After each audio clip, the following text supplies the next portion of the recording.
நேர்கள் அனைவருக்கும் அஸ்ஸலாமு அலைக்கும் வரஹ்மத்துல்லாஹி வபரகாத்துஹு.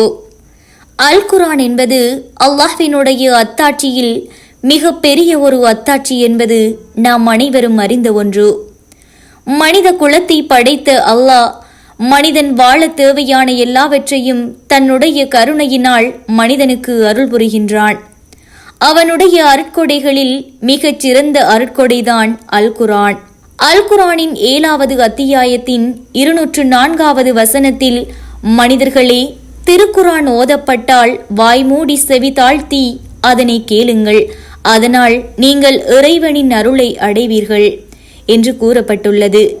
இந்த வசனத்தின் மூலம் நாம் அறிந்து கொள்ளக்கூடியது யாதெனில், அல் குர்ஆனை ஓதுவதால் மட்டுமல்ல, அதனை கேட்கும் போதும் நாம் எவ்வளவு பெரிய அருளை பெறுகின்றோம். அல்ஹம்துலில்லாஹ்.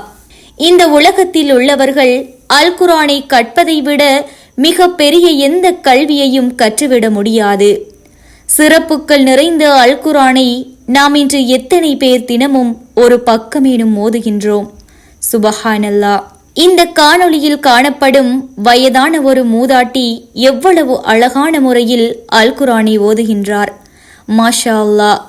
அந்த ஒரு வயதான இயலாமையினால் கூட ஓதுகின்ற அழகினை பார்க்கின்ற போது, எமக்கே பரிவு வருகின்ற போது படைத்த இறைவன் எவ்வளவு இரக்கப்படுவான்.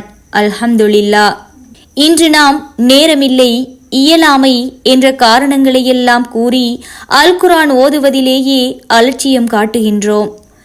அல் குர்ஆன் என்பது எம்மை மறுமையில் காப்பாற்றக்கூடியதும் மறுமையில் எமக்காக பரிந்துரைக்க கூடியதாகவும் இருக்கின்றது. நரக நெருப்பிலிருந்து பாதுகாக்க கூடியதாகவும் இருக்கின்றது. பெரியவர்களாயினும் சிறியவர்களாயினும் அதனை கட்டாயம் ஓத தெரிந்திருத்தல் வேண்டும்.